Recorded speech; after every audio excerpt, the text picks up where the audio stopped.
Superman. The most powerful being on planet Earth. He's not a man, he's an it. A thing with a cocky grin and a stupid outfit that's somehow become the focal point of the entire world's conversation. Nothing's felt right since he showed up. Welcome to Now Playing Podcast's DC Universe Movie Retrospective Series. Hey, buddy. Eyes up here. Hosted by Justin. He is unruly. Arnie. I'm as human as anyone. And Stuart. He's back. This episode will contain detailed plot spoilers and mildly objectionable language. What the hey, dude? We hope you enjoy the show. Ready? Let's do it, Cronkite.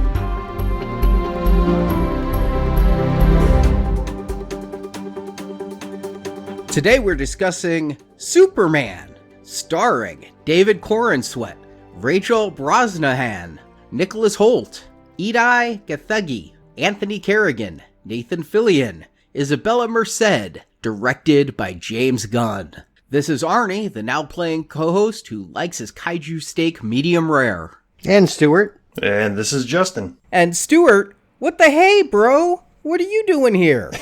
Yeah, I know. I'm not going to call it superpowers, but my healing has gone faster than expected. I am off bed rest. I am doing most things that I did before in my life, and that includes going to see movies. Well, so glad you are back among the living and back among us. Welcome back to the show. We have missed you, and what a show to come back for. I know you were driven to see Superman. Were you hyped for Superman? Well, I mean, I knew it was the biggest movie of the year. It had a huge amount of buzz. I mean, I have been out of all earthly contact, and yet even I knew this movie was coming and that it's being met with great anticipation, fanfare. I just felt like this was the show to be ready for, and so here I am. Well, you say biggest movie of the year. I don't know that it's shaping up to be the biggest. I know that this is one of the most anticipated. I think come January 1st, we're going to be saying Avatar 3 was the biggest. Superman,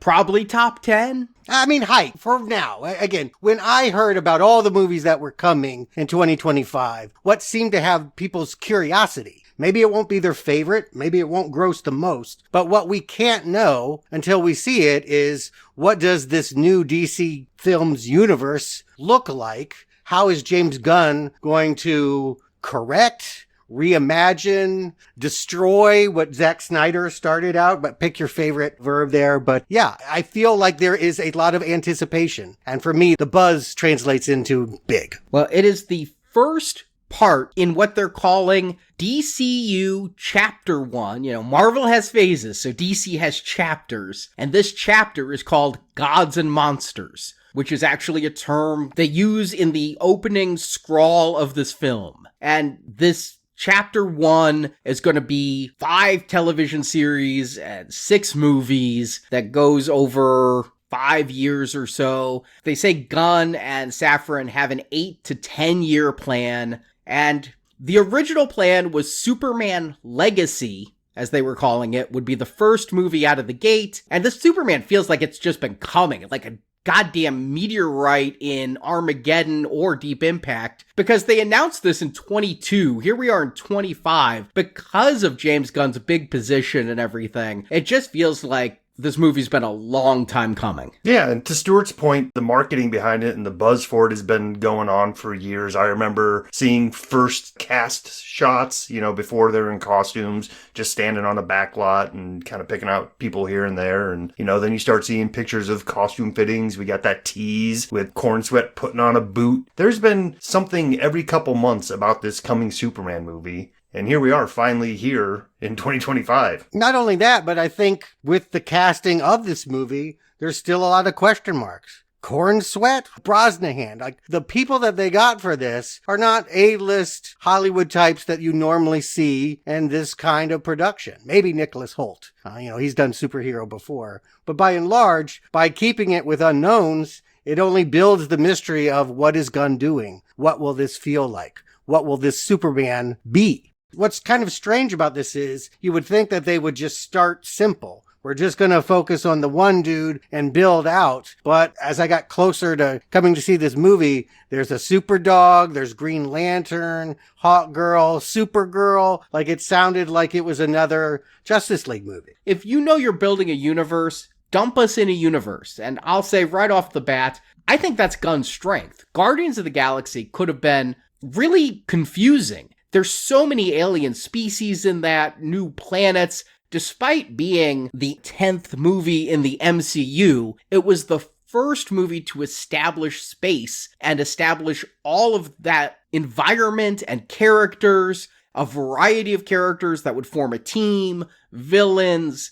that whole thing. And he did it in a way that made it look easy. So if he can universe build with Guardians, why not just start off by universe building the DC universe and then let us get stories out of that? Well, it's what he's been tasked to do, right? I mean, the man wasn't paid to make a movie. The man was paid to make DC films happen. And so he's getting to it right away. People are excited. I went twice to see this. Thursday night, it was some fan event. And then I went and saw it again just a few hours ago in IMAX 3D. I went that IMAX night and the fan event was very full. I did go back Friday night to another sold out screening, not IMAX. I went on a Thursday matinee and, 3 o'clock on a Thursday, pretty surprised how full the theater was. So people were coming out for this. And as we were walking out, there was quite a buzz in the theater and a lot more people going to the evening showing. So from what I saw, this is looking to be a pretty decent box office weekend. Arnie, why don't you give him the plot and we can find out what James Gunn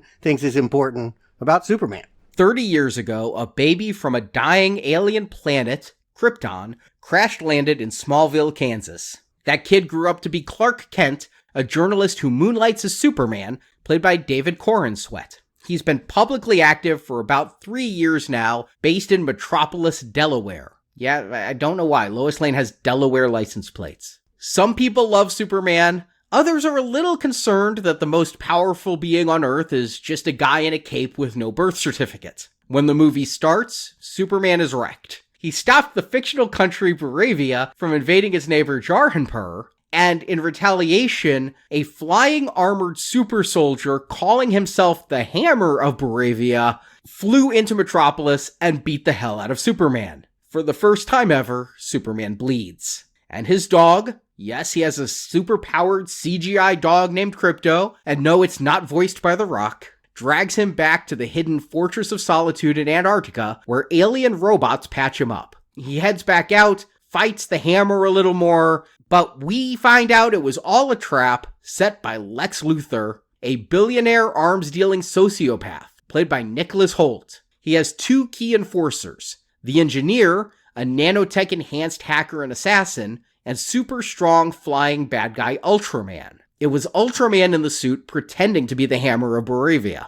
The Engineer tracked Superman back to his fortress, but can't get inside as the fortress is keyed to Superman's DNA. Somehow, Lex is able to open the fortress with ease. Inside, the Engineer hacks Superman's Kryptonian computer and finds the original message his parents sent him from space. Up until now, Superman believed the message said, "Use your powers to protect Earth." But it turns out that was only part one. The corrupted second half tells him to take over the planet and start a new Kryptonian race using Earth's women. Lex leaks that message to the press and public sentiment turns against Superman. At the same time, his personal life is crumbling. His relationship with Lois Lane, played by Rachel Brosnahan, is on life support. She's not thrilled with Clark Kent trying to play global cop. Superman turns himself into the US government, who immediately hands him off to Lex. Lex throws him into a custom-built prison in a pocket dimension full of enemies and exes. Superman's cellmate is Metamorpho, a shapeshifter who can turn into any element, played by Anthony Carrigan. He keeps Superman weak with kryptonite,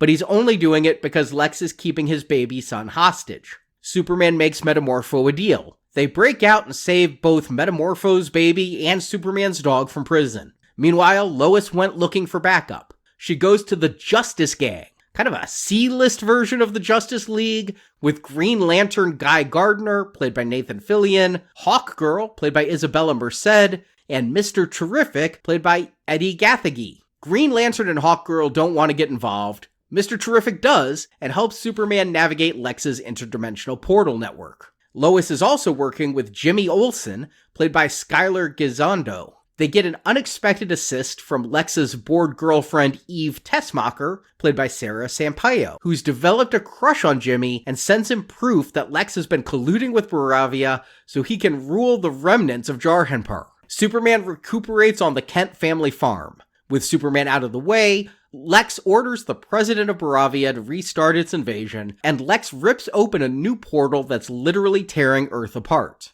Superman convinces the Justice Gang to step in. Hawkgirl, Green Lantern, and Metamorpho wipe out Baravia's army, and Hawkgirl kills their president. Meanwhile, Superman and Mr. Terrific try to save the people of Metropolis from the Galactic Rift. Superman is attacked by the Engineer and Ultraman, and it's revealed Ultraman is a clone Lex had made from Superman's hair. The Engineer tries to suffocate Superman, so Superman flies out almost out of the atmosphere, with the Engineer and Ultraman along for a ride, and then plummets back to Earth, where the Engineer is left alive but unconscious, and Ultraman is pushed into a forming black hole. With the henchmen defeated, Mr. Terrific and Superman storm Lex's base, shut down the portal, and Lex is arrested. Lois, who spent most of this movie telling Mr. Terrific she wanted to break up with Clark, decides she loves him after all, and they make out. Later, Superman returns to the repaired fortress. Supergirl shows up, played by Millie Alcock.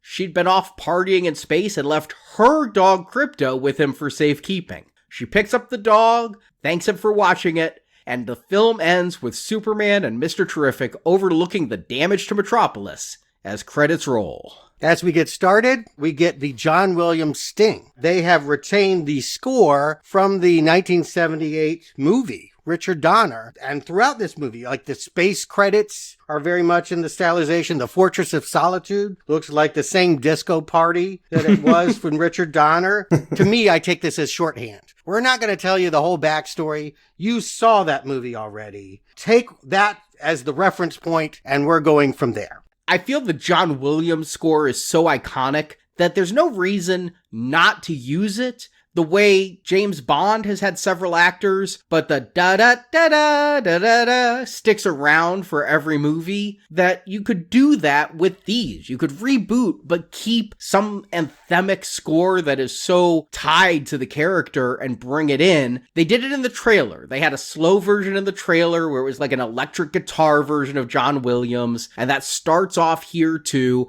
But throughout the movie, much like James Bond, when Superman has his heroic moments, it's the John Williams music that hits. And no offense to composer John Murphy and David Fleming, I listened to the whole score of this. The music in this is entirely forgettable if Williams didn't compose the original version. Yeah, I like the Man of Steel score. You can create a different theme for a different mood. I think it's telling that they want to center this universe somewhat in Donner. I see it all over the place. The outfit, right? The red underpants over the blue spandex. They aren't going to forget about what Richard Donner did. And I think that's an interesting thing to do when you're rebooting something. The movie I went to with what I feel like this opening mirrored Star Wars. We start with opening text. It's not a crawl. It's a lot of text that flashes on the screen very briefly. That's like just this mirroring. 3 centuries ago, metahumans appeared on Earth. 3 decades ago, an extraterrestrial baby crashed on Earth. 3 years ago, that baby, now grown, announced himself as Superman. 3 weeks ago, Superman stopped a country, Baravia, from invading Jarhanpur. And they're even using like all capital words for some of this, the exact same way the Star Wars scrawl would like capitalize Death Star and things like that in it. Mm-hmm. And so 3 hours ago, the Hammer of Baravia attacked Superman in Metropolis. 3 minutes ago, so that was a long battle, Superman lost a battle for the first time. And we start with this scene. This scene was released in its entirety in IMAX. I can't remember if it was Mission Impossible or what movie I went to see, but before the movie, they showed this whole scene of Superman crashing in the ice, being dragged to the Fortress of Solitude by Krypto, robots healing him, and I'm thinking, you know, this is mid-movie that I'm going to be seeing this. Superman lost a battle. Who did he lose against? I have to pay to find out. You know, all of that. No, I didn't realize this is going to be a cold open. We're just going to throw you right in. Superman got his ass kicked. Let's start this movie.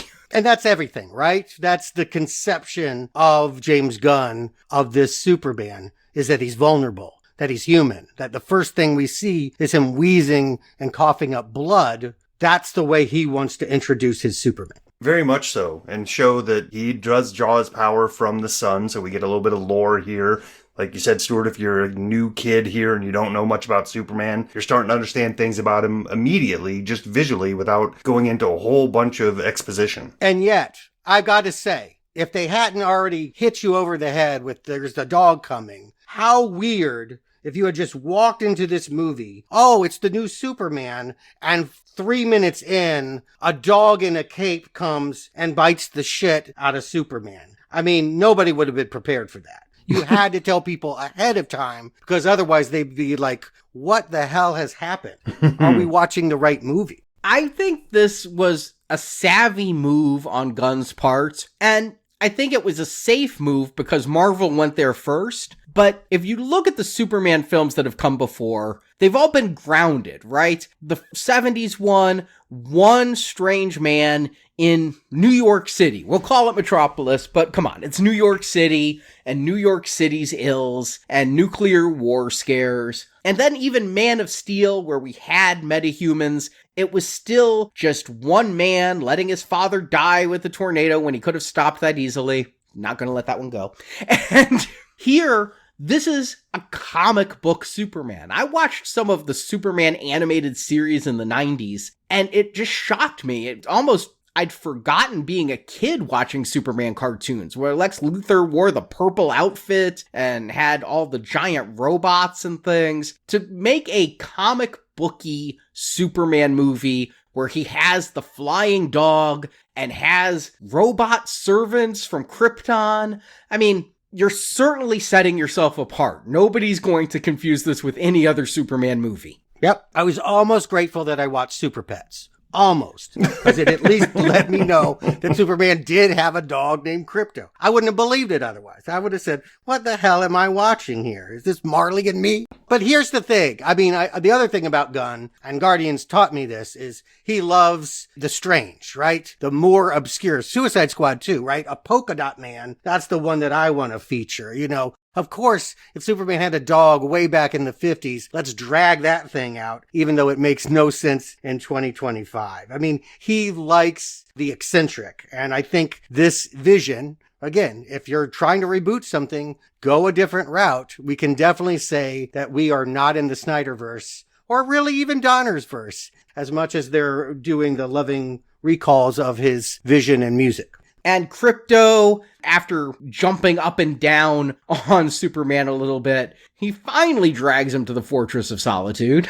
It's goofy, and yet I wouldn't say that this thing is filled with belly laughs. It's a strange tone in which I feel like the audience stops just short of laughing out loud, but you realize that it's kooky, it's off kilter. Again, robots, all of this, we're in a familiar setting, and yet it does not feel like a Superman movie we've seen before. I had to look up the robots because I'm asking myself a lot of questions during this opening. As Krypto is dragging Superman to the Fortress of Solitude, it's rising out of the ice, and I'm like, well, how does Krypto get in when Superman isn't there? Where was Krypto? Was Krypto in the fortress? How did he get out of the fortress to help Superman? There's robots in the fortress? There's a new robot, number 12 in the fortress? Who's building these robots that there's a new one? Where did they come from? Was there a robot in the container sent to Earth from Krypton? Or does Superman have a genius ability to make robots? But apparently in the 80s, they introduced a robot caretaker of the Fortress of Solitude. It was Jor-El's robot on Krypton, ended up on Earth, and they even included it if we rewatched Man of Steel. Jor-El in that movie, Russell Crowe, has a robot sidekick that is this Kellex robot that is being referenced here. Well, We all know why there's a robot number 12 that's new. It's so that the other robots can explain to him what the hell is going on. Otherwise, we would just be at a C. Number 4 seems to be the most seasoned, the one that's been there the whole time. He's going to be the one to explain, oh, the reason why we're playing the hologram of the parents is because he finds it soothing. And again, this sort of helps everyone a little bit with hand-holding and orientating to this world. That is such a crock, though. All this exposition. And Alan Tudyk is the voice of number 4, doing his exact same voice as K2SO, I think. That's exactly what I was about to say, Arnie. The design of these robots is already making me think Star Wars, right? They look very in Star Wars universe. And I'm like, is that Alan Tudyk's voice? And it sure as hell was. And it was K2SO on screen again. That's what we were getting out of number 4. And that we have this robot to explain and translate this message to, from Bradley Cooper as Jor-El and a much lesser known actress as Laura. She was in Westworld. That was a pretty big show. Yeah, I knew her from that, but yes. Bradley Cooper makes everyone stand to attention. He's not exactly Marlon Brando, but it means we need to pay attention to this father figure. And indeed, that is going to be a huge component of Superman's angst in the middle of this movie, is how he has interpreted what his dad wants him to do on Earth and what his dad really wants him to do on Earth. And then Superman flies away. He's going back to fight the Hammer. And, all right, I'll admit, I saw some complaints about this beforehand from the trailers that may have made me sensitive, but starting right here, whenever Superman is flying, the shots are like the selfie GoPro stuff. It's like bending his face weirdly. It's always like facing the cam. I do not like the flying in this movie. I think it looks like shit. Well, here I thought it was pretty unique because you always, whenever Superman flies, he always has 1 or 2 arms out in front of him. And this one, he's like in stealth jet mode. His arms are at his side, hair flapping in the wind. And I see what you're saying, kind of the straight on shot, but they were cut so quickly that it didn't feel like the whole scene was shot from a selfie stick. You want to do it different, right? I mean, that's what they're striving for. Everything that they're seeking, with the exception of the Richard Donner overtones, we want this to have its own flavor. This is Superman flying like we've never seen him fly before. Again, I will ask you to reflect on what we're learning about Superman. He's hurt.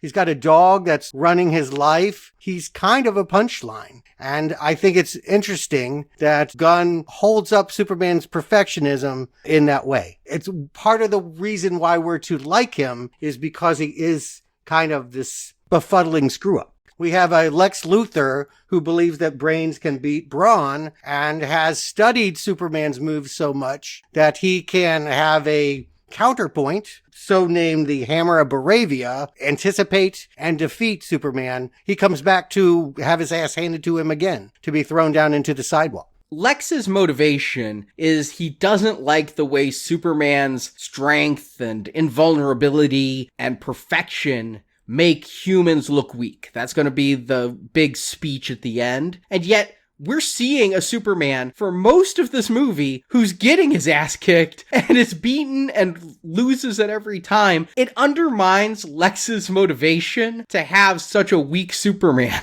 I would reframe that. I would say that that's intentional. What James wants us to understand about Superman is what Lex can never understand about Superman. To Lex, he's always having FOMO. He sees Superman as some kind of ideal about what masculinity should be, and we could never live up to it. We'll never be as strong. We'll never be as handsome. We'll never have hair like that. And in fact, to Gunn, you just got to look at the other side. And yeah, to echo that, I honestly think that the typing monkeys being James Gunn's response to some of the online trolls, he has a lot of that in this Lex Luthor character too. I think this is his direct answer to a lot of those people. Damn, is this movie 2025. To the point that I really I struggle with it of do I really want to see Superman get canceled? Do I really want to see him have to deal with social media and I hate this world. I don't want to see any superhero doing this kind of stuff. It's a real challenge. I know they have to modernize. I know they've got to deal with an audience who this is their understanding of the world. But oh my God, this movie is so very much about the culture of social media and people that are very anxious about their perception and how other people see them. And you're right, Lex is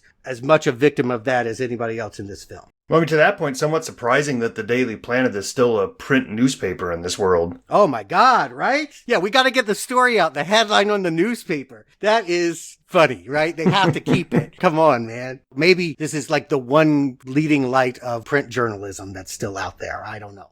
And Lex's people, you want to talk about some throwbacks. The one thing that really bugged me, that it kept happening, is that during this fight outside the window, there's some girl who keeps taking selfies. And I'm like, that's just too modern. And I thought it was like a one-off joke. And then it kept happening. I had no idea this was going to be an actual character in this movie. I just thought it was a comment on how people selfie in the middle of crisis, you know. You see it all the time when, like, they're selfieing and they get hit by a car because they're standing in the middle of the road. Yeah, a lot of the bystanders are doing that very thing. But yeah, Miss Tessmacher, who's I only know as Valerie Perrine's characterization in the 78 movie. I like that they brought her back. I don't think they ever said Miss Tessmacher's first name in the Richard Donner films. And I don't think they ever say Eve's last name in this movie. But if you watch the credits, she's listed as Eve Tessmacher, nod to that. And also, Lex has a henchman or assistant there who they do say his name is Otis. And if you read the credits, his last name is Berg. And if you remember from the Donner film, Otis wanted a little piece of land to call Otisburg.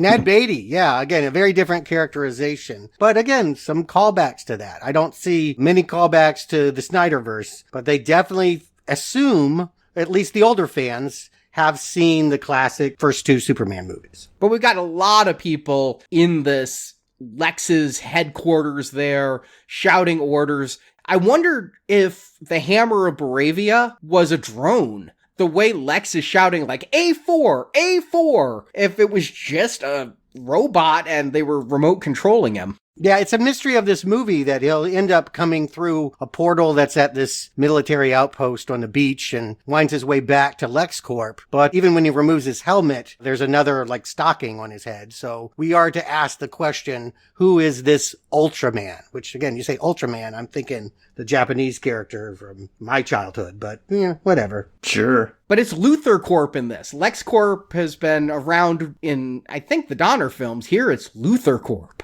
Ah, whatever.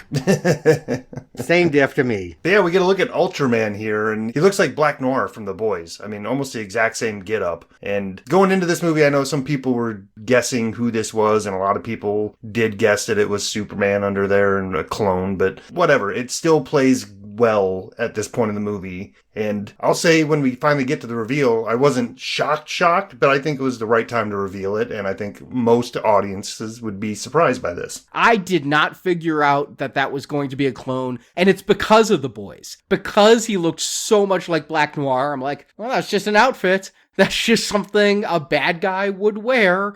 And so I went with that when it was revealed that, yes, this Ultraman was in the suit and answering to Lex instead of being an actual Baravian hero. Yeah, not only that, but I mean, there's other henchmen. There's this chick that has nanobots on her and she can make her hands turn into tentacles or saws or what have you. We see her briefly trying to track Superman back to the Fortress of Solitude and getting a quick glimpse of it on camera. Surprised that Lex doesn't want to pursue her find, but he seems rather nonchalant about it all. And we know that Lex has a whole scheme in the works that we are only beginning to see. Yeah, the engineer is what she calls herself. Lex is going to say she can turn herself into anything she can imagine. And the whole thing, this whole Hammer of Baravia thing, was to force Superman to need to heal so the engineer could follow him. Lex is going to say it was rumored he had an Antarctic base and this was their way to get the coordinates, if not get in.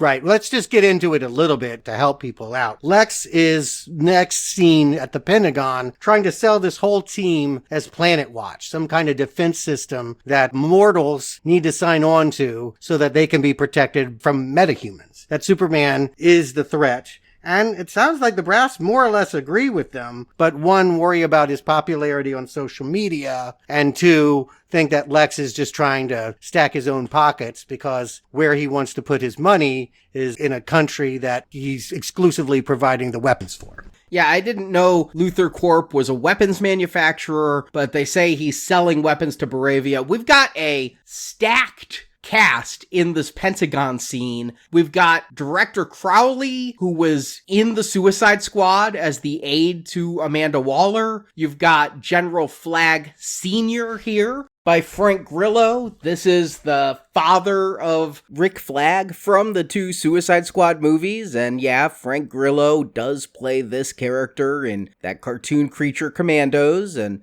reprising the role here in live action. And then we got the Secretary of Defense, General Maury, who I know he played Albert in Barry for a handful of episodes. He was in Star Trek Section 31, which I'm trying to forget.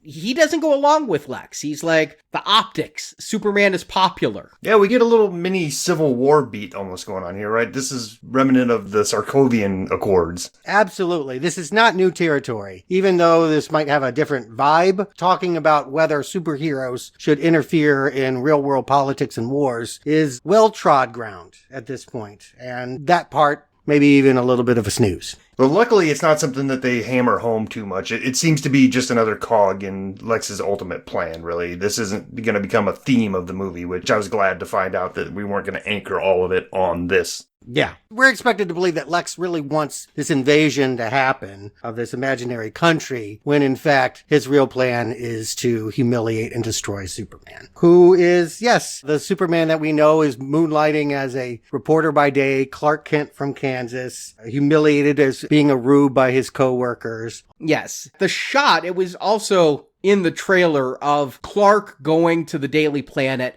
Now, I know Corn Sweat is a tall guy. He's 6'4", but I think James Gunn got like really short people for that shot because he's like head and shoulders literally taller than everybody else in that shot as he's going to the Daily Planet building. Yeah.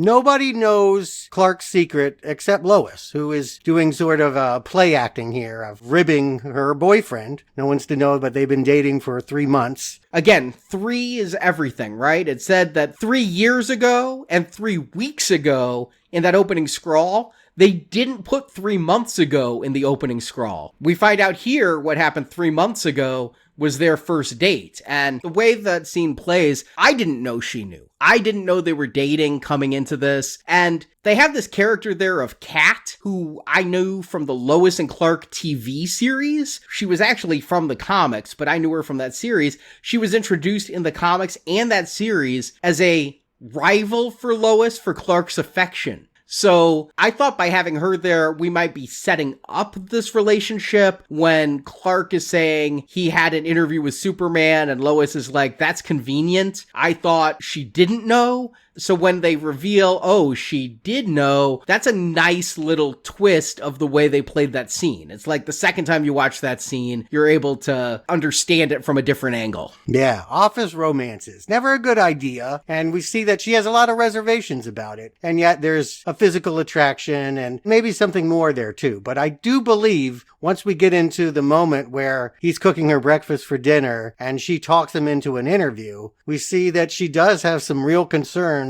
about what her boyfriend thinks is his absolute right to do. Well, this whole scene is here, right, as character development. We get to not only learn about Lois and Clark's relationship, but we get to learn a little bit more about each of them as people, mostly about Clark and the way he sees himself. It's her breaking down his ego and trying to get real answers throughout this entire scene. And you guys have seen this movie twice. Does this scene feel longer now that you've seen it twice in that second viewing because you're not getting new information? Because I'm not going to say it felt long, but thinking back on it, it was at least 10 minutes long of this movie of just this interview. Well, it's hard to get Lois in here. What this movie's concerned about doesn't necessarily have a Lois hook to it. And so they have to make these concessions. Lois, she's not exactly sure how to feel about this guy. She kind of likes him. She knows that he's noble, but do you really want to spend the rest of your life with him? Is this someone for a long-term commitment? Yeah, this Superman is a little bit full of himself. Some of the criticism that he's getting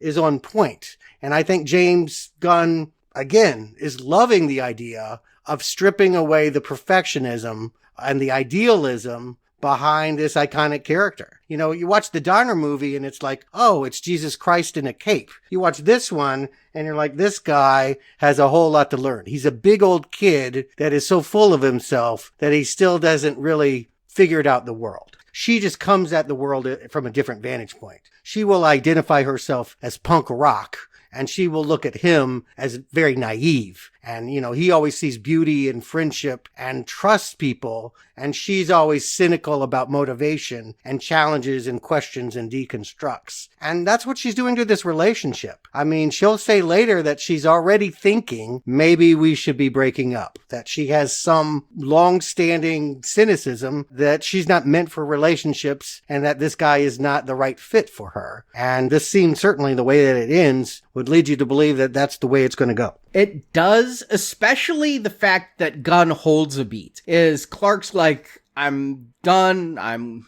leaving, and she goes, I knew this would never work, I told you I wasn't good at relationships, and he doesn't argue it, he just leaves. And then they go back to Lois, and it's almost like the end of The Graduate. Lois just gives this look that lasts a little longer than it needs to, that really makes you go, oh, she's super pissed that he did not answer that question. He just left. Yeah, she can't believe he actually did leave. She didn't think he was really going to do it. But it's an interesting dynamic. You know, usually it's about the budding romance, right? Lois getting the story and then falling in love. It's interesting to start here with, 3 months later, I don't know if you're good for me. But hey, we're not going to be all sappy like Justin said. That scene went on for like 8-10 minutes. It's got to get a little bit of action. Lex has broken into the Fortress of Solitude. The engineer was like, how are we going to get in? Lex has no worries. He spreads his arms wide. The fortress emerges. And I don't care that Ultraman and the engineer kill all those robots, not even number 4. But man, when she throws that buzzsaw at Krypto... Yes, the audience was very, very upset and sensitive towards any time Krypto might be in physical danger. And they know it. Again, they minimize his capture and we don't see a great deal of harm coming to that dog. This is the biggest gimme of the movie, right?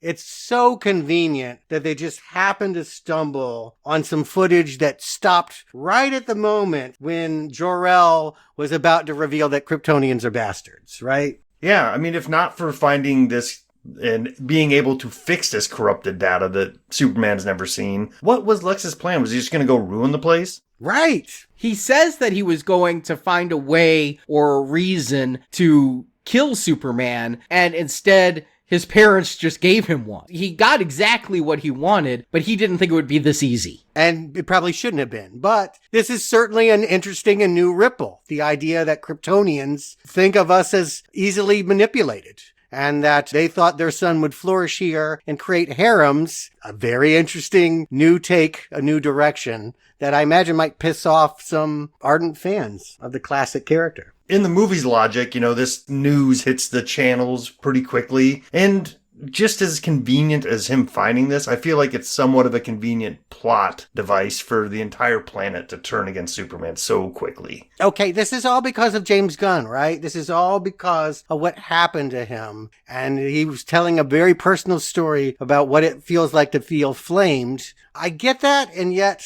I don't know that I want that in my superhero movie. That is my struggle, is how much this is concerned with social media, which is something that I have difficulty even bringing into my life. So it's not a conflict I find easily resolved in this genre. It does happen too fast, Justin. Everything in this movie happens too fast. I'm torn. I don't want this to be a half hour longer. I like that it's compact 2 hours. But it also feels like there's some stuff on the cutting room floor that would have added character development that we're lacking in this final cut, or some stuff in the relationship between Lois and Clark, or more of the reason why people turn against him. But then again, James Gunn may feel like that switch turned on him pretty quick. I definitely think that's part of it. And I think it's true of our culture. It is very reactionary. I do feel like people can go from hero to hated on a dime. And maybe that's even deserved, but this is coming from someone who felt persecuted. And you feel like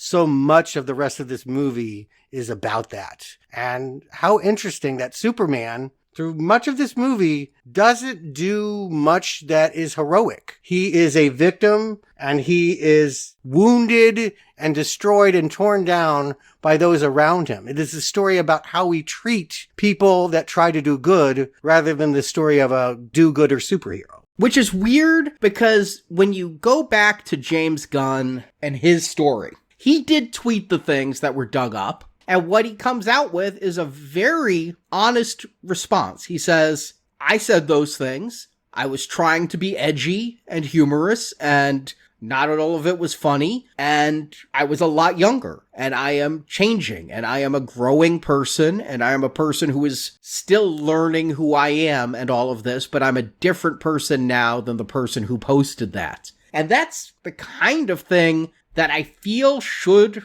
often be more accepted, as people do grow and learn from their experiences. Here, Superman doesn't have to grow and learn anything. It's all a smear job. But Gunn took responsibility and took the high road and really tried to own up, and it didn't help him. Yeah, well, I mean, it all worked out for him. The man is directing DC films now, so I think he's doing just fine. But yes, for that brief flashpoint moment in pop culture, maybe he felt villainized and the world was against him. And so, yes, in a moment of glory, what's interesting in Counterpoint is Superman finds this out while trying to save everyone. Right? This kaiju, this little fire breather, got released by Otis and has grown overnight into this giant Godzilla fire-breathing monster, flaming metropolis. First of all, the kaiju. Otis and this other henchman with a silly mustache release the kaiju, and it looks like Stitch, right? From Lilo and Stitch. Yes, same thing. Yep. It's got like the same mouth, the same body. I'm like, wow, Disney's gonna sue.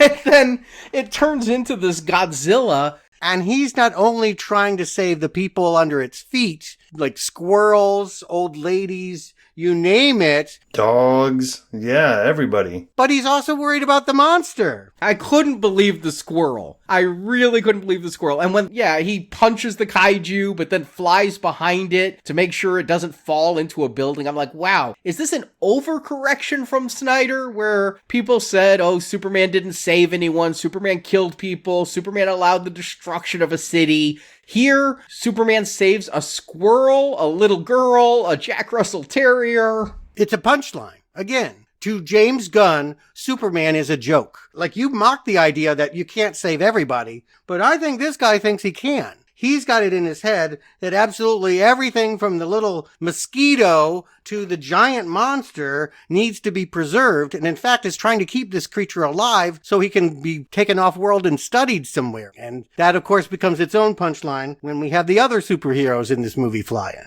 I said the score's pretty forgettable in this movie, except for the John Williams stuff. I do like the electronic music that pumps in with the Justice Gang, where you get Green Lantern here, played by Nathan Fillion in a bad wig, chewing some gum, and Hawkgirl, Isabella Merced, flying away from her role in Madam Web into a new superhero genre. And Mr. Terrific, who co-starred with Nicholas Hoult in X-Men First Class. Yeah, he was Darwin. Yep. Good to see him again. Getting a little bit more beefy role this time. Yeah. One thing that a second viewing taught me, it's just mentioned by one of the talking head reporters on the ground. This is an established group. We've already been told that there are many metahumans here, and I guess people know the Justice Gang. Superman's not the only do-gooder in town. It's mentioned that they are funded by Lore-Tech Corporation, and at the end of this movie, I noticed James Gunn's brother plays Maxwell Lord. So I'm putting one and one together and getting two,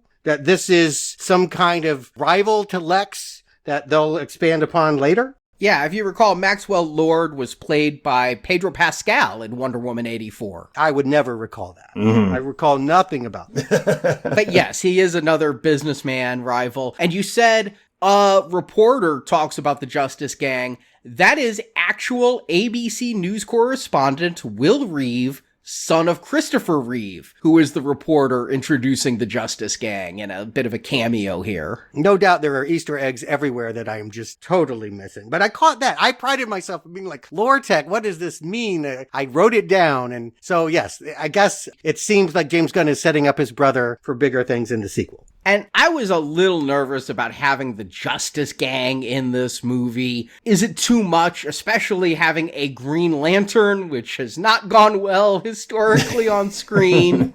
They're punchlines, though, again. And again, James Gunn is looking for comedy here. I think that they are a contrast. If Superman is all good all the time and doing it all because he's motivated, and some of this is because he believes that his parents wanted him to be this way, but he's really motivated to do as much good as he could possibly do. This crew, you can tell, they just want to kill it. You know, Mr. Terrific is like, come on, man. You know, like, just throw bombs down its throat and blow this kaiju and we're done. I do love Mr. Terrific in this whole movie, giving Superman some side eye and doing the destruction while Superman has to fly and save a little girl from some flying oxygen tanks or propane tanks or something. He's the one sitting down. I mean, notice he's like in a chair with his little orbs. I'll call them circles. They'll make him mad. Flying around doing all the work. Yeah, he's not breaking a sweat. Oh, but it's hysterical when the kaiju puts his eyes on him and tries to bite him and he's flying away in that little chair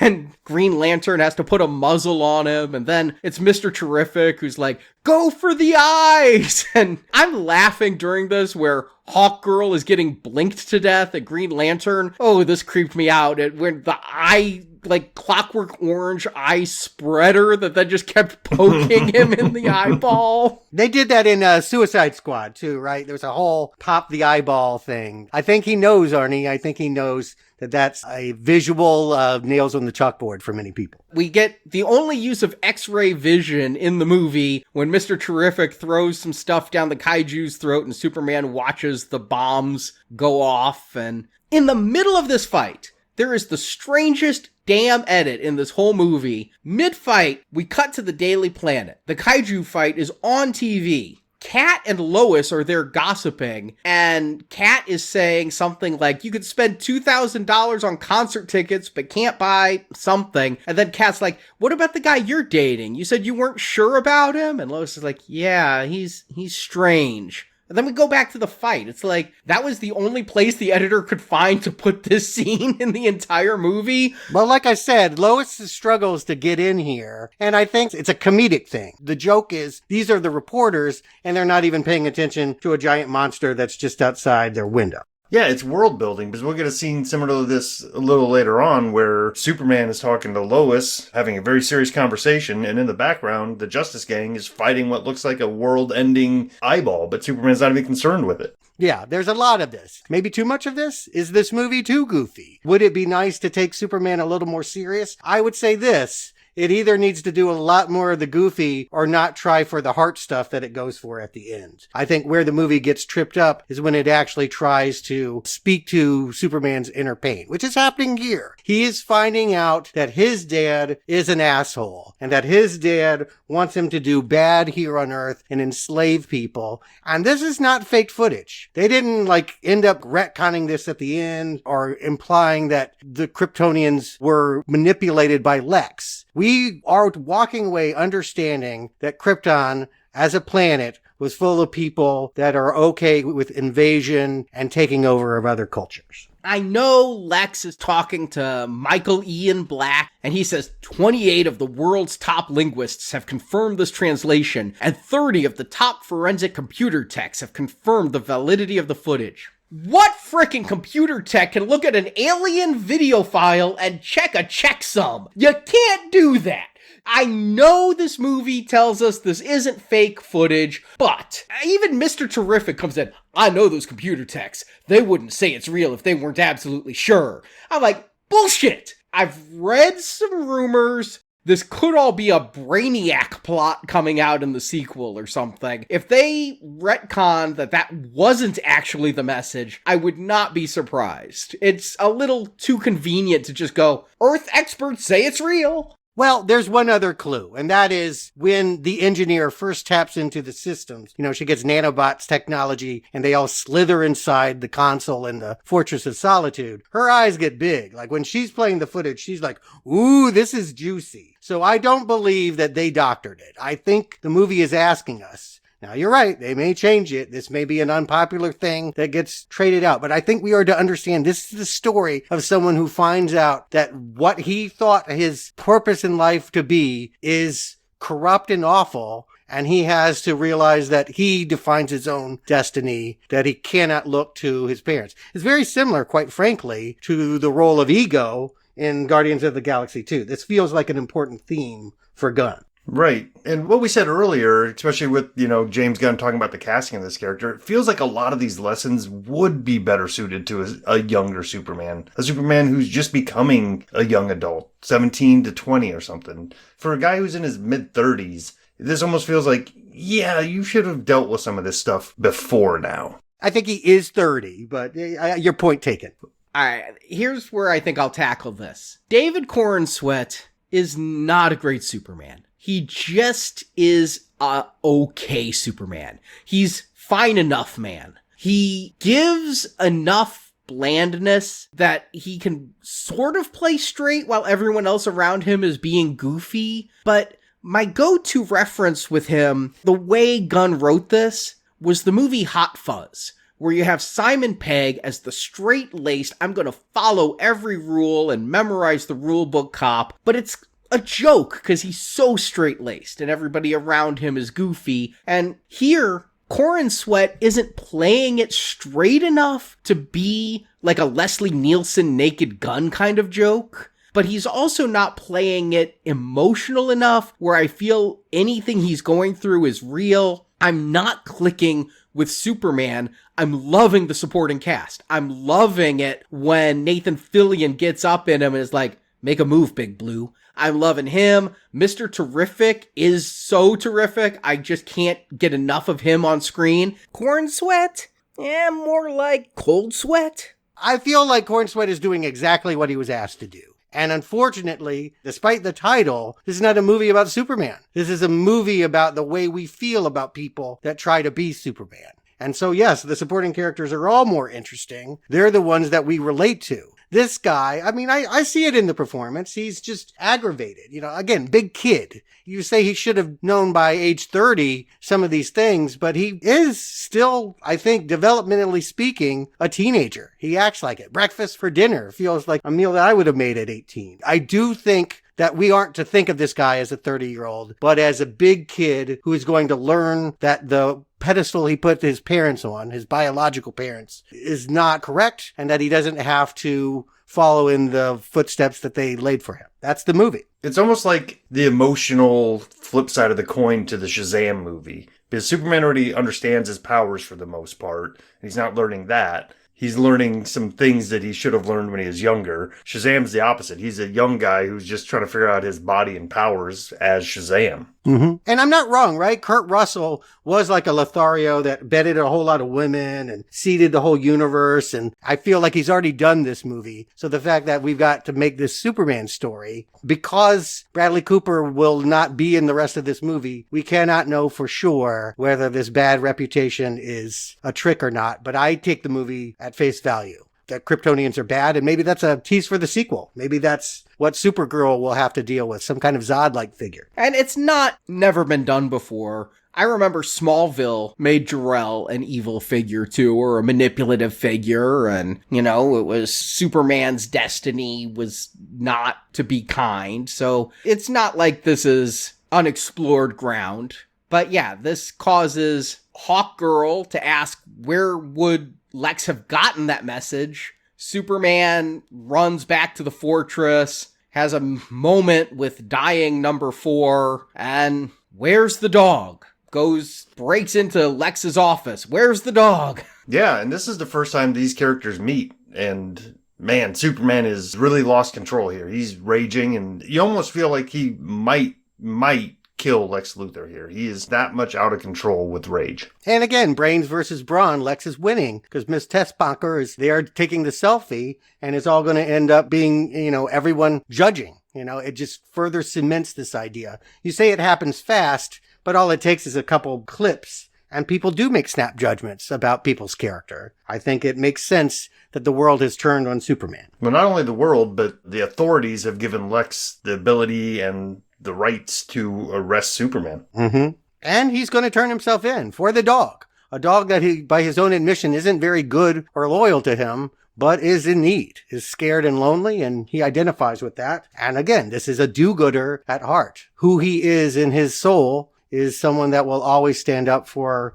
someone in need. Yeah, he tells that to Lois. He goes back home. Lois is there, making him hot cocoa. As a way to soften the blow of breaking up with him, she's going to tell Mr. Terrific later she was going to break up with him. Mm-hmm. But he tells her, I love you. I should have said that before. And of course, the best reply to I love you is what she gives. No response. That's what every guy likes, right? I love you. Oh. He didn't ask for one, though. He was, again, he's always running off to the next thing. He just wanted to tell her in that moment. And again, I see the conflict in her. I think Rachel Brosnahan, it is a pretty thankless Lois Lane role, but I do see in her the conflict of, boy, I want to break up with this guy because I'm punk rock, and he's too goody-goody for me. And yet that's also what I really like about him. And maybe I could change too. Maybe that's the real punk rock. I think that she is trying to, you know, we do this when we're falling for someone, we're vulnerable. How do I get myself out of this? This is uncomfortable.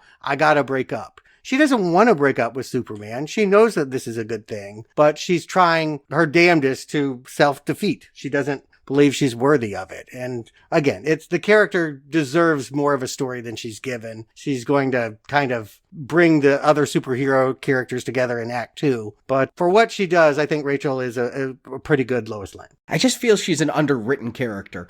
I kind of miss the brassness and the toughness and the investigative journalism of Margot Kidder or even Amy Adams. Here, all this Lois does is goes to other people for help the whole movie, whereas we had Lois Lane and Superman 2 climbing the Eiffel Tower to find bad people who'd planted bombs and doing all sorts of things to get the story. This Lois, she argues with her boyfriend a lot. Well, if you don't like inactive characters, you're probably having trouble with Superman too, because this is just another excuse for him to be handcuffed and beat around and thrown in prison and get kryptonite near him and his face burn off. I mean, again, the torture never ends for Corn Sweat. Yeah, so once he turns himself in, Lex takes him to the Pocket Universe. We've seen a glimpse of it. It's because the two portals that you cross through, there's like this little dark realm that you are in momentarily. Well, we finally get to see what's going on there. It's kind of a cabin in the woods style prison of glass cubes everywhere that Lex is keeping his enemies and ex-girlfriends and people that have chided him online, I guess. Just anybody that's wronged him in any way is imprisoned in this little pocket universe. And it's where he keeps his bot monkeys who do all the shit posting online. Hashtag secret harem, hashtag super shit. Mm-hmm. He even has like a Cenobite is like the boatman of the River Styx. Like it's this creepy monster that's like Superman's in a glass cage, but he's being rowed there by this Mr. Handsome. Is that his name?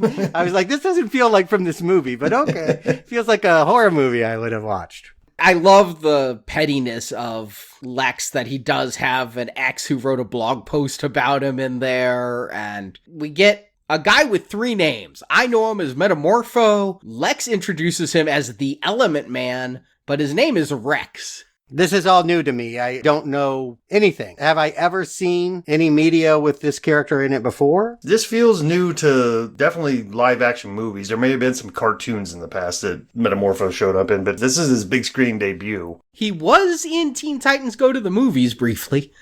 Okay, if you say so. It's been said that there's no kryptonite left on the planet, so what do we do to weaken Superman? Well, you bring in the one character that can create it, because he's an elemental. That's why Metamorpho's here, is to strictly create the kryptonite to keep Superman caged. Superman is going to spend much of Act 2 in this cage, and it is the Daily Planet that is going to be doing all the hard work. We're going to see Jimmy calling in favors from a secret contact, and Lois running to the other superheroes. Superman, more or less, does not save the day. No. And yeah, Jimmy has the Riz. I don't get it. I think that's the joke. Yes. Right, exactly. Because in the first one, Miss Tessmacher was head over heels, made Superman kiss her before she would take the kryptonite off his neck. And in this one, they're going to flip it around by making it the nerd that never got the girl. Jimmy, yeah, it is that joke. He has this source in his phone called Mutant Toes. And somehow I think I just knew immediately this was going to be Eve. If he had something ugly, and we've seen Eve as being incredibly vain and attractive, and somebody's texting him,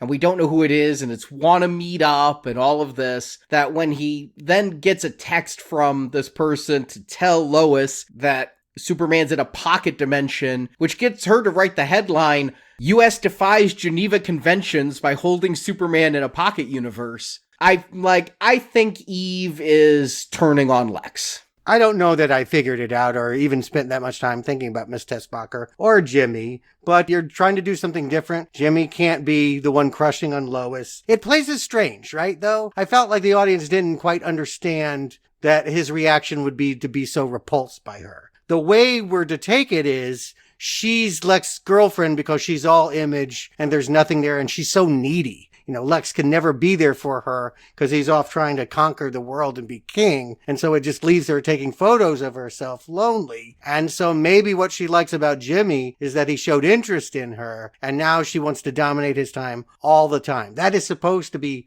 a turnoff for him. But I think there's at least some portion of the audience that would think that he'd be happy to be able to hook up with such a babe.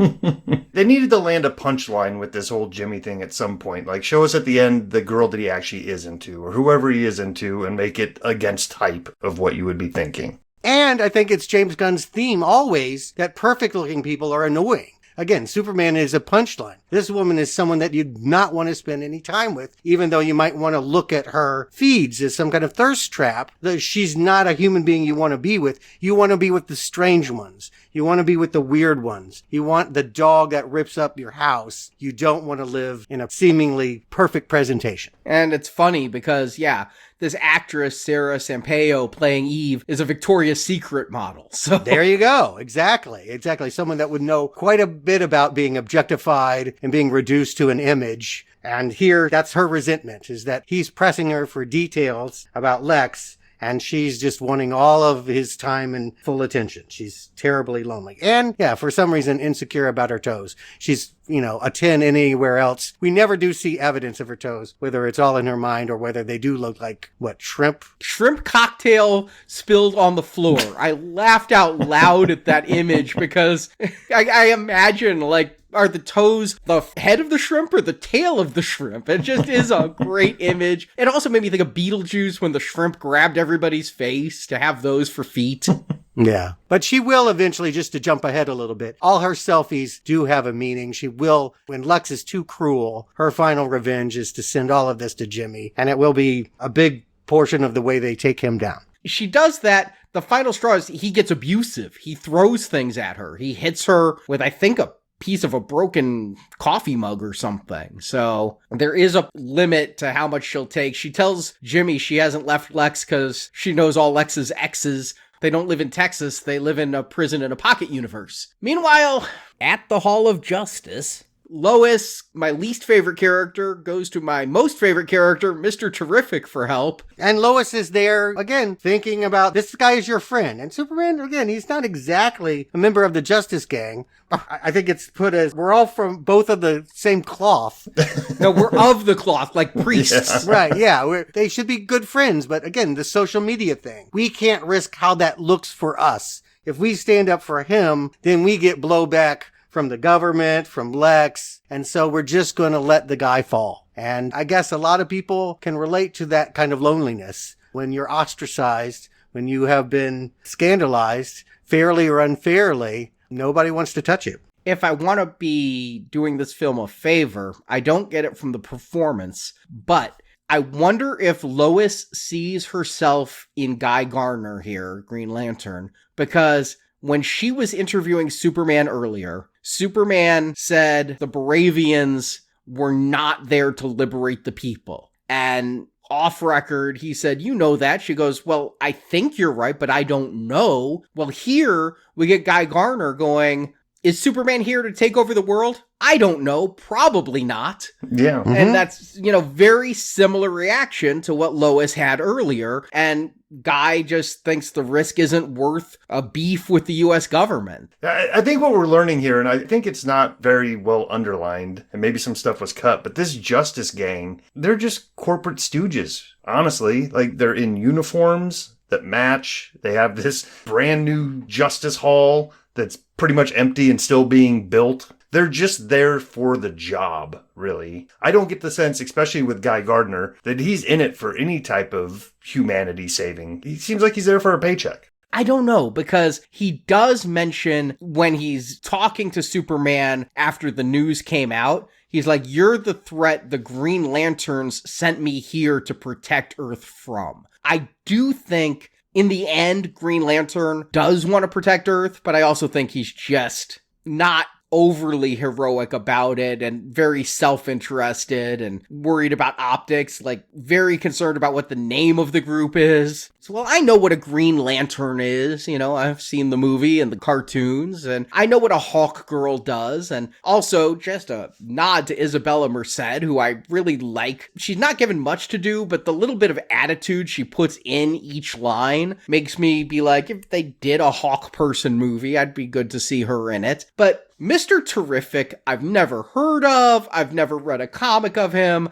I've never seen him in a cartoon, and as far as I know, he can just do whatever the plot requires of him to do in a moment. He can have robot eyes and a ship and all of this stuff. It's a good thing I'm loving the performance because the character is just plot mechanics. Well, I mean, in the comic books, he's been around for a while, and this is pretty accurate to the comic books. He's a genius. I mean, he has a ton of PhDs. He's rich because of that. He's started businesses and made himself rich, and now he's just kind of like the anti-Lex Luthor, right? Like, he's out there because he has all this knowledge and all this money. He's just kind of out there doing good on his own time. Yeah, you can see that he's different from the other ones because he's genuinely worried about, well, maybe about Superman, but certainly when he takes a look at what Lex is doing, the bad science. It's the unethical science and the danger that what Lex is doing poses to the entire world, that we could all be sucked into a black hole, that really gets him to jump in his T-craft and release his T-spheres on that military base. And if I wanted to forget this was a James Gunn movie, he's not going to let me when Mr. Terrific and Lois go to that camp and they basically replay the Guardians of the Galaxy 2 scene where Yondu is using his arrow to kill all the bad guys in that ship. Only here,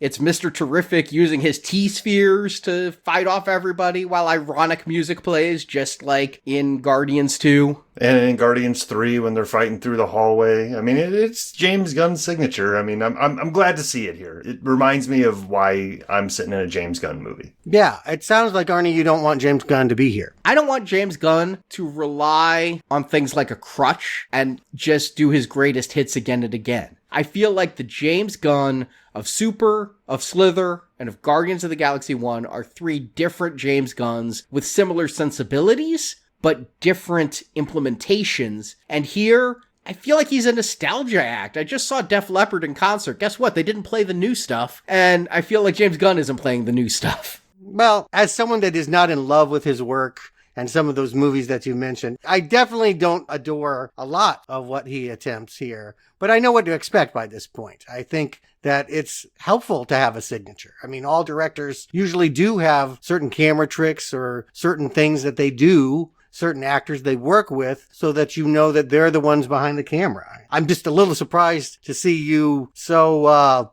over James Gunn. I was kind of over him with Guardians 3. Guardians 2 didn't live up to Guardians 1 in my mind, and the Suicide Squad was okay. You know, like I said at the very top of the show, I'm not a fan, but I like his stuff. I think he struggles with sentimentality. People knock on Guardians 2, but I actually feel like that was the one that had the most heart. The Yondu storyline was one that actually I felt like, boy, that really landed. Here, when he tries the big emotions, and we're going to get that when Malik, the street vendor, is brought in to try and make Superman talk, Lex plays Russian roulette and ends up putting a bullet in the guy. And it's supposedly a horrible tragedy that's so bad it gets Metamorpho to change sides. I don't see it. I don't feel it. It feels like a plot contrivance. And I think James Gunn is better at the funny than he is at the feeling. Let's talk about Lex. We haven't really given Nicholas Hoult his due. I love Nicholas Hoult in every scene here. Everything he does captivates me. When he's at the beginning, cheering his people on at the Hammer of Baravia, beating up Superman. When he's here, interrogating Superman. When he shoots the guy in the head and just kind of goes, I thought this would have lasted longer. It's funny. It's evil. It's somewhat relatable. It doesn't feel too over the top. I'm going to say, best Lex Luthor ever. He beats out Hackman for me because Hackman, I felt, was just doing a Gene Hackman thing. Mm-hmm. Whereas here, I feel like Nicholas Hoult has created a character that is different from his other performances and that I'm really enjoying chewing up the screen. Yeah, and even if his one note of motivation is ego, he's taking that and running with it in enough directions that it's coming through on screen. So I'm right there with you. I think he's doing a great Lex Luthor. Yeah, he's good. I'm not going to rank it who was the best. I think it's a very 2025, right? He's image conscious. Everything is about perception. And again, what irritates him about Superman is that other people see the best qualities, ideals, and he can only see what he doesn't have. That's narcissism. And so, yeah, he's fundamentally incapable of understanding the appeal of Superman and would only want it to be destroyed so that he could take its place. He wants to be the ideal. It is, and yet he knows that. When he's called out on it, he's like, yes, I completely understand that. It's not a revelation to him. It's what's fueling his every moment. And this movie wouldn't be what it is without Nicholas Hoult in this role. He's a hater. He's someone that lives to hate on the thing that people are supposed to love. And so, yes, he would already have Superman dead, except the U.S. government wants some kind of information from him about where the Fortress of Solitude is. I don't know why Lex can't provide some of this. This feels like where some of the writing maybe gets a little loose. But for whatever reason, Superman is left long enough in the cage to convince Metamorpho that they should team up and that he can rescue his baby Joey in, a scene that basically exists so that they can do big splashy action for Superman. It's kind of fun the way they draw it out, that Metamorpho turns off the kryptonite, but then there's no yellow sun in the pocket dimension, so Metamorpho has to make a sun that makes Superman just strong enough. And, I don't care about baby Joey, but hey, Krypto gets rescued. That was important to me. He was thinking he was chasing super squirrels, and he gets freed, and we get this meaningless scene of all these raptors who are Lex's armored troops, basically stormtroopers, who just fight him. And there's this contrivance where Metamorpho says, you have to hold Joey. I can't hold him when I change. Yet later on, Metamorpho is going to turn into a tentacle monster and pull Superman back while changing. So it's like, can you not hold stuff? Can you hold stuff? I'm a little confused. But yeah, what we're establishing here is the consequences of these pocket universes, right? Like the portal being open too long, as we learn, as Mr. Terrific and Lois are standing there, it's starting to fold in on itself, and it might cause rips that cause tears and destruction to the real world. And the whole time they're fighting, he's flowing down this, what was a proton river? It was like a rainbowy river of cubic type of things. Anti-protons, whatever the hell that is. Yeah, it sounds spacey and futuristic. It's lava-like, like Superman has to keep holding the baby above it so that its skin wouldn't obviously sustain what Superman can. It's almost a Minecraft world because everything in here is a cube. Right. And almost sucked into a black hole or into another dimension. But they escape just in time and they get out of this area. They need to give Superman something to do. Again, this maybe you could call it a flaw, but it's certainly the design of the movie is to have Superman to be an object of study, but not one that really does a whole lot. So here's a moment where he did something heroic before he falls down again and has kryptonite poisoning and has to go back to Kansas to heal. If there's one thing I actively hate about this movie, it is the portrayal of Ma and Pa Kent as the stupidest rubes to ever exist outside of Deliverance. I mean, seriously, what is this portrayal? We saw them earlier, and I thought, oh, they're just old. The way they don't know how to use a speakerphone, and the way Ma Kent is leaning over, Martha, as we all know from Batman v Superman, is leaning over the phone and yelling into it. I'm like, they're making fun of boomers in tech. That's low-hanging fruit. And rubes. It's not just old people. They're not even that old. Here, Pa Kent is like looking at Lois. Is he gonna be okay?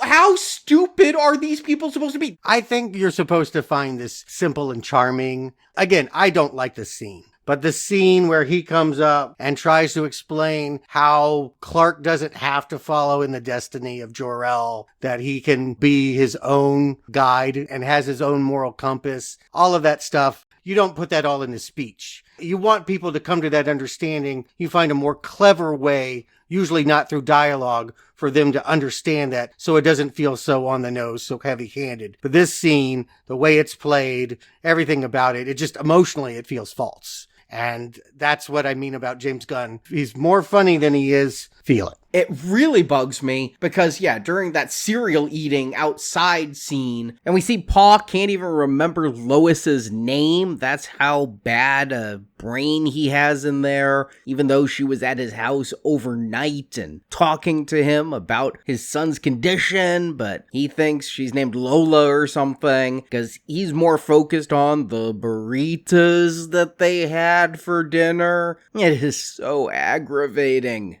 It's like we're supposed to think, Paul was dumb, but he was wise. With his parents aren't supposed to tell kids what to do. They're supposed to let them make their own mistakes, kind of folksy wisdom. You got it. I'm hearing you hate it. I hate it. That's exactly what they wanted you to feel.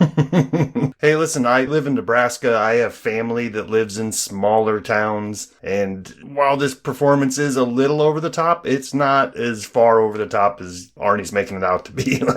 I agree. People like this exist, and it's, maybe gracious that they have room for them in a superhero movie where they don't normally. But yes, it's a very cliched and emotionally false scene. You know what? I'm along for the ride, and all the points that are being brought up as being not quite there and not great, I feel like it's moving along at a fast enough pace that I'm not dwelling on too much of this. If we had spent 5 more minutes in Kansas, yeah, I could see getting all upset about it. But for right now, things are moving along at a clip, and I'm still enjoying what I'm watching. I don't like this. I want to leave Kansas just as fast as Clark does once he finds out that the invasion is on. But he's pulled in 2 different directions. He should either go to the front lines and save this country that he tried to defend before from being invaded, or Mr. Terrific is telling him the black hole rift has opened up. What Lex has done is now actually endangering, threatening to rip Metropolis in half. And where will he go? And they're going to play on our sympathies because the people of Jarhanpur are about to be invaded, and a little boy puts up a flag with a Superman S, and all the people are there with just their farm tools to defend themselves against the tanks of Bavaria, and they're going to chant for somebody to save them because they're doomed.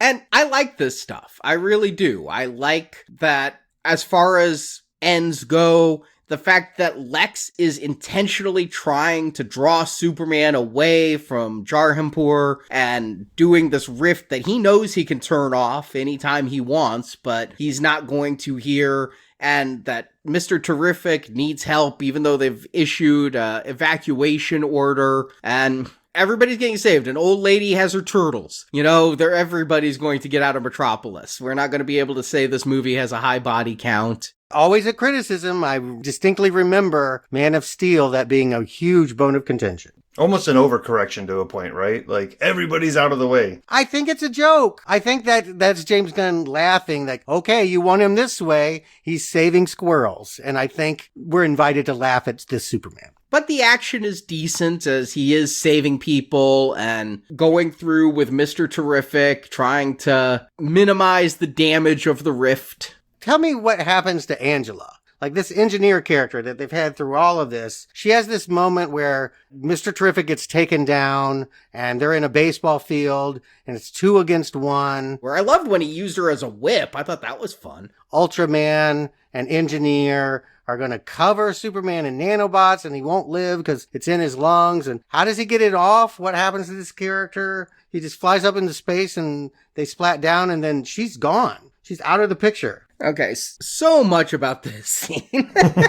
First, does Superman need to breathe? He can fly in space. We're going to see him at the end on the moon with Krypto. They do drop a line. Some of Lex's people talk about it, where one says he can hold his breath for like an hour, and then Otis says, only if there's oxygen in there. This nanobots are going to make sure there's no oxygen in there. Superman can fly to other systems. We're going to find out Supergirl comes from other systems. So I think it may take more than an hour to get there. I'm curious about the whole suffocation of Superman idea. I mean, you're taking it to an extreme, but I do think you're supposed to understand he's like us. He's human. Again, the big emphasis of this is don't think of someone that doesn't need to breathe oxygen. He is just like you. He needs air. And so, yes, he will die. As far as the movie's concerned, the engineer, this is the end of the road for her. They're not going to kill her. I don't think she dies. I don't know what happened to her. What happens is he flies to the edge of space with her on his back and Ultraman trying to stop him. I honestly thought this was going to be a joke. I thought he was going to fly into space and guess what? You two need oxygen and I don't. And you were trying to suffocate me. Right. But instead he just plummets to the earth like a meteor. And Lex has told the engineer,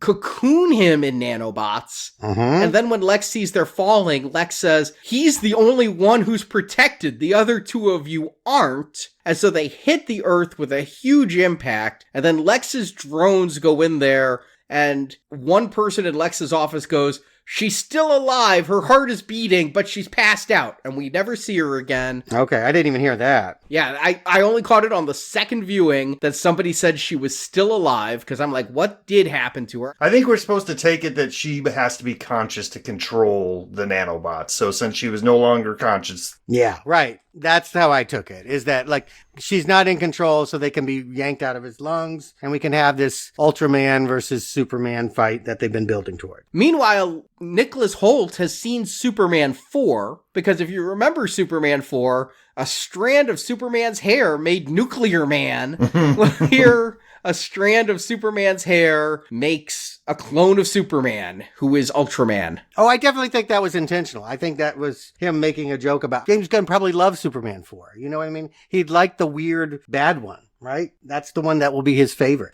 Yeah, I mean, even the nanobots are somewhat a little bit of a callback to that. The computer taking over the scientist at the end there and her face. Oh, that was 3, right? Yeah. Yeah, I was thinking 3 with the nanobots in his eye. I was definitely thinking Superman 3. Yeah, I feel there's love for even the Superman movies no one has love for. But yeah, Ultraman is a clone of Clark. Kind of like in Multiplicity, that Michael Keaton movie, where every time they made a copy of him, he's a little bit dumber and less sharp. Kind of what Ultraman is here. He's kind of got like a... Arnie, you were complaining about the Kansas rubes. I think this guy's more of a rube. I thought he was the punk rock version, because he's got the long hair, and he's goth, and he's a little Henry Cavill, right? He's all in black and all of that. Like, this is Snyderverse versus Gunverse. Maybe. I don't know. I was just seeing this as, Lex has a speaker, I guess a walkie-talkie on Ultraman's chest. So he and Superman can talk while Ultraman and Superman fight. And I just saw it as an avatar, Lex's self-aggrandizing, this is brain versus brawn. He's the brain behind Ultraman. I wasn't thinking Superman 3 of Superman versus Superman. I wasn't thinking Zack Snyder. I kind of was getting a little bit of like a Cro-Magnon look off of him, like his slack jaw. Maybe I was just trying to wish that they were going to call him Bizarro or something, right? Mm-hmm. Yeah, I mean, I definitely think he is an inferior. Weird to see him, because if they can clone him, like, could this guy lead the next movie? No, they're definitely going to say he deserves to die, and yeah. I don't think Superman kills anyone in this film, including this guy, because Bizarro World was a square planet. The pocket dimension... all the cubes. Now I can see where you're going. Everything in it is squares. Yeah, I think you're probably on point with that. Can I just say, though, you keep saying that Superman didn't kill anyone. I'm not even sure he won this fight. It's the damn dog, right? Like, they're kind of overplaying Krypto. As someone that enjoys it and has my own dog love, I feel like they're going to that dog way too much. He's going to take down Lex next. I just feel like the choice was made that Superman's not going to do much in his first movie. This entire movie, unbeknownst to most of us throughout it, Superman is fighting a version of himself. And we've learned it's not a very good version of himself. But if any baddies out there have learned anything, it's that this was almost a good plan. So let's keep trying it. Just maybe up your DNA code or whatever next time you try to clone Superman, and you should be able to beat him. Because like Stuart said, he has not really won a battle in this movie. No. And is criticized for every move that he has done. I love using Krypto to take down the drones Lex was using to watch the fight and control Ultraman. I think that should have been the limit of Krypto's use. We all love the dog. You don't have to keep pushing it. Maybe let Superman do one or two cool things. Even, like, he gets to take out some raptors here. But even that is mocked by Mr. Terrific. I do like the moves he does here. Superman is finally, like, able to be a hero. He was always, like, playing nice with the kaiju or wounded during the other fights. Here, he's going to do, like, it's kind of like what Iron Man did in Iron Man 2, but spin like a top with his heat vision and just take down all the raptors. I thought that was a pretty kick-ass move to see him do. Is it a growth moment that he outsources the saving of Jarhanpur to the Justice Gang? You know, he took such flack for destroying those tanks initially. Is it an improvement that these guys are the ones that come? I think Green Lantern calls it an upgrade, but they're the ones that bring down the literal hammer on the tanks, and Hawkgirl even gets a kill in? I do like that moment a lot. I like Hawkgirl. She's flying through the Kremlin of Baravia and gets that president, and he's like, "You're just like Superman, you'll do nothing." And she's like, "I'm not Superman," drops him to his death. And the smash cut that you go from him falling to an Alka-Seltzer that Beck Bennett is putting in his water. That was a great moment. I laughed pretty hard at that. And I also, it might be over the top, but that Green Lantern is using middle fingers to flip tanks and things. I liked that too. It's just like, screw you. Well, we live in a Deadpool era, and these are Deadpool moves. Superman is anachronistic. He's right that he's kind of punk rock. He's the one that's being defiant by being so wholesome and doing the right thing and trying to save all life. He's the one that is more radical. And Mr. Terrific and Superman fly into Lex's office there, and this is where Nicholas Hoult shines with his speech. I mean, his whole speech that he's been giving is incredible. I'm just captivated. And then Superman tries to give a speech back. It's like, oh, that's a good effort, Superman. Well, it's the writing. Again, it's the kind of writing you don't want to do. On the nose where, he's saying, what's great about me is my failings, says nobody, and nobody actually believes that. That's not on point. Now, it's true that he can learn to love his shortcomings, but that's his best asset. No, I think it was better when you caught the building and saved the woman from being crushed. But it all wraps up pretty nicely here. Lex gets his arm bit by the dog, and the rift is closed. Everyone's released from the prison, which, I don't know, what does that mean for Jimmy and Eve? I think it means Eve's in for another bad relationship. Perhaps. Metamorpho is going to join the gang. I don't remember him in the cartoon, but... Well, there was never a Justice Gang cartoon. I like the scene where Hawkgirl's like, we should let him in the gang, and Green Lantern's like, no, he won't do it. He's not Justice Gang material, Metamorpho. Justice Gang? That's a cool name. And that's been the running gag the whole time. And that's all it takes. He's in. Yeah, he was outvoted on the name. So now they can officially make it the name if he joins the team. And then we do get his reunion with Lois. I'm not going to let this podcast end without bringing up Perry White here. I was really excited to see Wendell Pierce. Our second review with Wendell this year. You guys, of course, remember him from Hackers. Yeah. And The Wire. I mean, again, that's if you want to see him in a good project. I mean, like an actually good project. Yeah, we'll see him again here in not too long. He's in Thunderbolts as well. Yeah, he is. But here, I was not expecting him to show up in Superman. And yeah, I only know him from Hackers. I've never watched The Wire. That's his best work. Yeah, he makes no impression, like print journalism itself makes no impression in this story, and probably isn't necessary, except it gives Lois someone to save flying around in the ship while everything's falling down. But he is smart enough to realize when Lois takes Superman into that hotel for an interview, he asks Jimmy, how long have they been hooking up? And Jimmy's like, oh, about 3 months. So I don't know if they know he's Clark or if the hypno glasses have worked, but they sure know Superman and Lois are an item. Yeah, and Clark/Superman was always quick to say, I love you. This we see Lois is the one that kisses him first, says I love you too, is making a commitment. She is giving up on her cynicism. She is going to say, I'm going to be with the guy that's too good for me, and to see where it goes. Why, though? What changed? She was telling Mr. Terrific, I'm going to break up with him. She was telling Kat, I'm going to break up with him.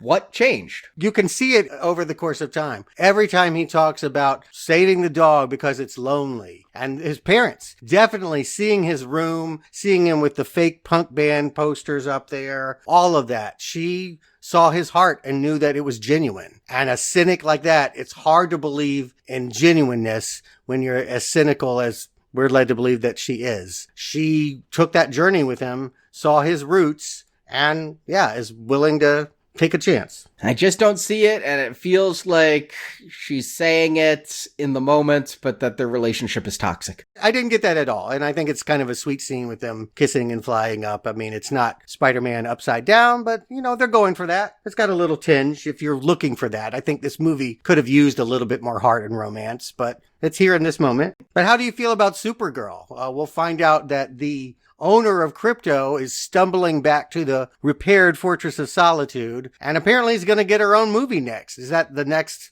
thing off the DC Films docket, Supergirl? Yeah, next June. And is she going to be in some kind of superhero version of Clueless or something? This is really not the kind of characterization I imagined. Well, I like this actress. I know her only from Game of Thrones, House of Dragons, and I'm kind of excited to see her do something outside of that role. And they're really playing up the drunk part of this character here. Oh, yes. And I think her movie's going to be about coming to grips with that, right? So I don't think she's going to be an obnoxious, clueless type of character throughout. Yeah, I can't see taking this character who I don't even like spending this much time with her. When she gets Krypto and says, thanks for watching my dog, bitch. It's like, this is a TikTok I swipe up on and keep on moving. I'll just reiterate, she's a great actress and she does a great job in the Game of Thrones spinoff. So if you're scared of that type of portrayal, I'd say give her a shot there. So you kind of get a flavor of the level of acting she's capable of before this movie comes out and maybe ruins that reputation. I'm all in for this. And I think it's funny, you know, with the way the robot Snidely observes no boundaries. When, like, this is why Krypto is so bad, is that she doesn't discipline him and he's just throwing her on the floor, cracking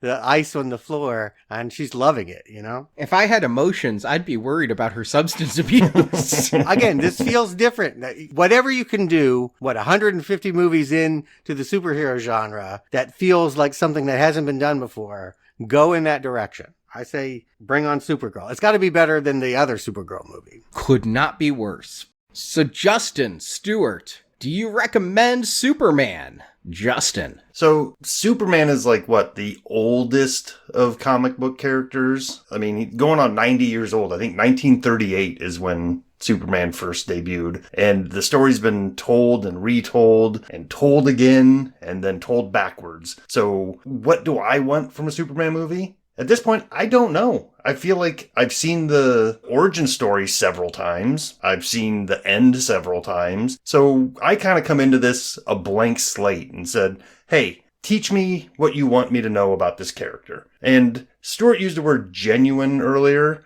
And I think that's the thing that you got to grab onto here with this portrayal. It's about genuineness. He's genuinely a good guy, rocked to his core when he finds out what he had set his whole worldview on was his parents' message to him. Finds out that, well, the second half of that was really contradictory to what he really thought he was supposed to be doing. And that kind of crashes him out. But through all of that, he remains true to himself and he really is concerned about humanity and life in general. And I think Corn Sweat does a good job of portraying that. I don't know this guy from much of anything, and I really wasn't rooting for him or anything coming into this movie. But after seeing him on screen, I enjoyed him. Is he the best Superman ever? I'm not going to go that far. But I think he's got a sense of humor that I haven't seen in a lot of these other Supermen. Like when he has that line near the end when Mr. Terrific's like, come on, quit screwing around. He's like, I'm not screwing around. I'm doing important stuff. Like that line delivery was great. I really enjoyed that. And I think it really humanized this character.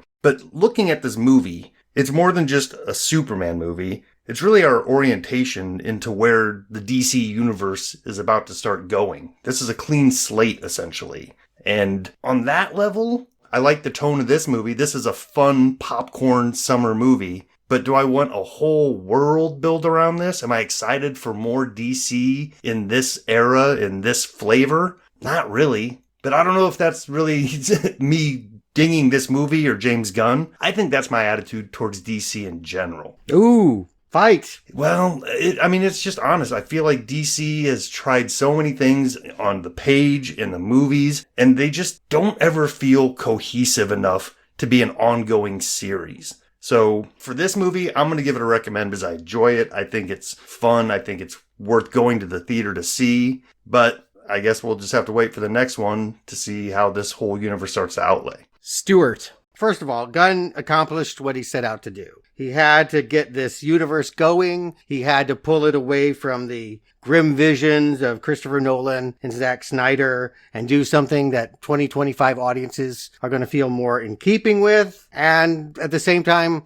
pull all the old fans with him. Keep a little bit of that Richard Donner 70s vibe sprinkled in with his sarcastic humor and his sentimental family drama. I think that it is a James Gunn Superman movie. And while I will cite the movie's numerous successes, I still remain a little bit like Lois throughout this movie. Is this a character that I would love to see again and again? I think this movie is an easy recommend as having a fresh take on a tired character. We've seen this before. And again, it skips over a lot of the backstory because why bother? We all know it. But while it's fun to think about Superman as the only virtuous person in a world full of cynics and punk rockers and people that are over it, can you keep doing that? Is that the beginnings of a whole universe? I don't know. I think Corn Sweat is good. He's done what he's asked to do, but he hasn't proven to be the superhero. Again, I'll repeat. This is a movie about mocking people that try to do good instead of celebrating a do-gooder. And that leaves Superman sort of as a bystander and a victim in his own star vehicle. It's a really strange, unique take on the Superman legacy. And again, I'm applauding that. Do something different. I want to see that. I've seen superhero movies till I can't stand it no more. So if you can do something that surprises me, this movie does that. Easy recommend. But to your point, Justin, is this the beginnings of something I want more and more of? We'll see how it goes. I mean, I'm willing to give James Gunn the benefit of the doubt that he's done a good job here. It's a qualified recommend with the ideas that the future sequels could actually mute my enthusiasm about it if it goes badly, or improve it if they're able to keep building on the characterizations and do fresh new things with these tropes and cliches. So there you go. Recommend for Superman. And I think, like the Superman in this movie, Superman 2025 flies high, but it's not invincible. I think this movie has a lot going for it. It scratched my nostalgia itch hard. From the John Williams score, that, like we said, it's not just in the opening, it's sprinkled throughout, the callbacks to Miss Tessmacher and Otis, Lex Luthor again splitting the Earth in half for a real estate deal. I wonder if Gunn leaned on nostalgia too much, but even if it's overt manipulation, it worked on me. And the movie covers a ton of ground. It establishes fictional countries going to war, entire super teams of characters that even comic aficionados may need to Google. But it doesn't feel bloated. Like he did with Guardians, Gunn tossed us into a fully formed universe and makes it go down easy. And with the exception of one Milkbone ad, I think the world building is immersive.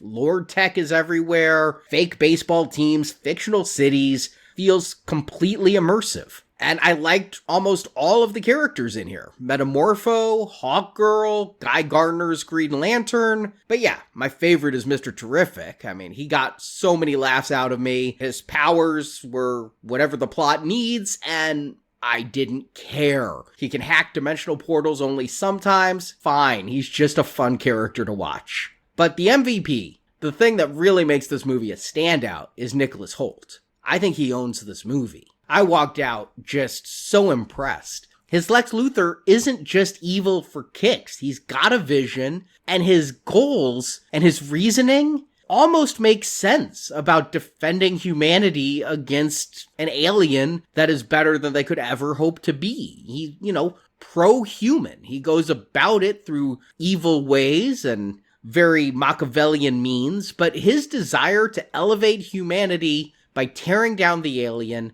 is almost logical and the most I've been able to relate to a bad guy's plot since Thanos and his overpopulation initiative. And I think just Holt delivers every line, his every body movement, his glare, his facial expressions, just the right amount of menace and intellect. And yeah, his monologue at the end, which is where superhero villains just go to die, had my full attention. In the end, they really go for it. He cries. He has tears down his face as he's getting arrested. And I had sympathy. Truthfully, he's not at the level of, but he's the second best comic book bad guy to Heath Ledger. I'm going to go that far with how good his performance is here. His character isn't as fun and written as Ledger's Joker, but as far as performance goes, he owns this role like Ledger owned the Joker. And yeah, in all of this, Corn Sweat is overshadowed. He's got the look. I mean, he really looks like a Superman, and he tries hard, but it reminds me of Christopher Reeve going toe-to-toe with Gene Hackman. He just doesn't have the spark to match the villain's fire. And again, all of the flying scenes that look like they were shot with a GoPro does Corn Sweat no favors either. And I think the plot goes a little too fast. As Justin called out, the public turns on Superman way too fast, and then turns on Lex and apologizes to Superman even more, when, if you're trying to base this in 2025, I think, everybody would just hate them both. It's not like they'd embrace Superman because Lex was found evil. And yeah, I didn't like the Superman-Lois romance. It felt rushed, toxic, and I didn't see the character development to make that ending feel earned. So, I mean, it's a movie where the Earth is literally splitting apart, and I don't feel Superman 2025 breaks any new ground. The term I kept reading going into this is people who are tired of cape shit. That's all one word, not even a space in there. Cape shit. And if you're tired of cape shit, don't see this. It's not going to convert you. But if you're up for a fun,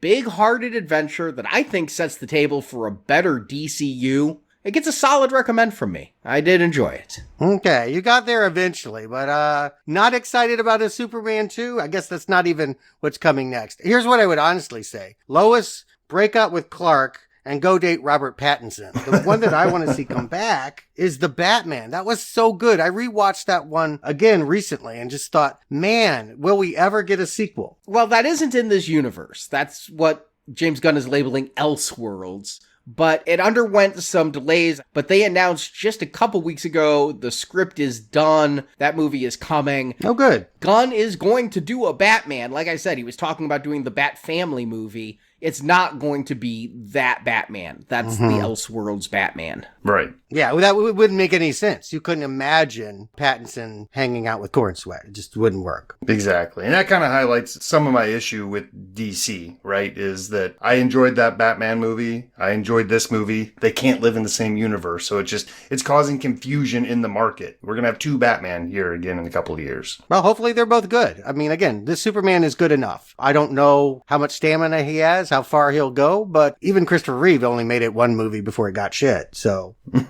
Well, we have quite a bit in the future for this DCU. Next year, we're getting 2 movies in a short period of time. Supergirl in June of 2026, with Jason Momoa in it. Oh, no. As Lobo. God, he's starting to become like Skull and Crossbones between Minecraft and Aquaman. And, I guess he was in Dune. I'll give him that. And then in September next year, the day before my birthday, happy birthday to me, we get Clayface. Oh boy. Excuse me? Clayface. This is a Batman villain. Okay. Who is like made of clay. Now let me take a wild stab. He can make his face look like anybody. No, he looks like a lump of clay. His whole body. Oh. All right, well, I won't judge. Again, if all I got to go on is this film, I'd say they're off to a pretty good start. And if Supergirl and Clayface can keep up with this, then we're going to be exploring those films. I'm not bowing out here. I've had fun. It's great to be back. We're going to stay in superhero mode. I missed one while I was in the hospital. So next week, we're going to circle back and cover Thunderbolts in the lead up to that film, Fantastic Four. So yeah, look for me on Tuesdays in the weeks ahead. And Fridays pretty soon. Your return is very welcomed, but it is nuking our schedule. Our entire schedule has changed. You can see the new schedule at nowplayingpodcast.com. But yeah, we were supposed to be doing Robert Langdon today. Well, we will be doing those shows. You voted for them. We will be doing them. So we will be reviewing that in the coming weeks. But no, we're going to be doing new movies and playing catch up. We now have a confirmed date when we will be reviewing the new Jurassic Park film. We have a date for our spring donors when you will finally get the Ghost in the Shell 2017 review. Yes. And because we're going to be doing Fantastic Four and Conjuring 4 and Long Walk and all on weekend of release, plus Thunderbolts and Fantastic Four, we are changing our donation drive. We were going to be covering the Fear Street movies at the platinum level. We will get to Fear Street. We will promise for that, but not this year. And so, donors, you already have an email. The Platinum series has changed to Toxic Avenger. Could not skip Toxie. I mean, you could. I really think you could, but, I'm here to serve. You tell me you want Toxic Avenger, and I show up. It's rebooting like Superman, trying to find new footing in 2025. Good luck to him. We'll see how it goes. The things people get nostalgic about. I can't believe that Toxic Avenger is coming back. Right? Yeah, well, James Gunn comes from the world of trauma films, so maybe there is something there that I could not see back in the 80s. Trauma was not my thing. 5 movies. It'll be my thing in August. For Platinum donors, we usually do 3 bonus shows. With Fear Street, we were doing 4 bonus shows. With Toxic Avenger, we're now doing 5 bonus shows, and those will be starting in August. And then, yes, we have The Wizard of Oz starting for gold donors in September. Of course, for silver donors, nothing changes because this Friday, I Know What You Did Last Summer continues with our 4th episode. The new movie is opening this week, so we'll prepare by talking about the 2021 TV series. Never a great thing when properties go to TV, but sometimes, right? Sometimes it could work out. I don't know how it will be for the Gordon's Fishermen, but you'll let us know. There's no fisherman, I'm happy to say. What? Oh, damn. Okay. All right, you got my ear. I'll say there were no surprises to be had with our review of the 3rd one that came out last Friday. There might be some surprises to be had with our review coming out this Friday about the TV series. Well, I will be there listening. I've appreciated that you guys carried through and did the silver level. I know what you did last summer. And yeah, I also want to just say thank you to everyone that reached out to me with words of kindness when I was in the hospital. It meant a lot to me. You donors mean a lot to me. I think we all want to just give a shout out to the special people that have been there and put their time and money towards making this podcast happen. I'm talking about, of course, A. Nick Hosick, Alejandro Avila, Andrew Doran, Azania Reed, Chris Cross, Chris Hargrave, Darker Hue Studios, Dimitri from Belgium, Don Andrus. We also have Eileen Rivero, Gila Torre Yates, Jeff Gannon, George P., Gerard Lavelle, Hey You, J. Clark Fisher, and Jeff Wade. Jeffrey Gaudreau, Jeremy Mills, Jeremy Smith, Joe Black, Julian Lewis, Kent Lyons, Cokes J, and Lee Addison. Don't forget about Lee Dragg, Lucas Dosher, Lucy Rodriguez, Mark W., Martin D. Hibbett, Michael Windsor, Mohabir Kimra, Naif Williams, Neil McCauley, and Robert Redden. Also, Ruddix, S.G. Harsh, Scott, Seamus Finlayson, Sean Burgess, Sean O'Keefe, Simon Brennan, and Stephen Bell. And finally, just very sincere thanks. I know we're reading a lot of names, but seriously, each and every one of you, we mean this. Thank you. T. Costa 2176, T. Ward 1971, Tim Tracy, Timothy Graham, Tom Ward, Trevor Harrison, and Waji Bader. Thank you all so much for supporting our show, and I hope you enjoy the bonus podcasts coming your way. So, Stuart, it is great to have you back. I'm glad you overcame your own kryptonite there and Hear, hear. Great to be back, yeah. smashed out of the hospital with Joey. And until next time, Krypto, take us home.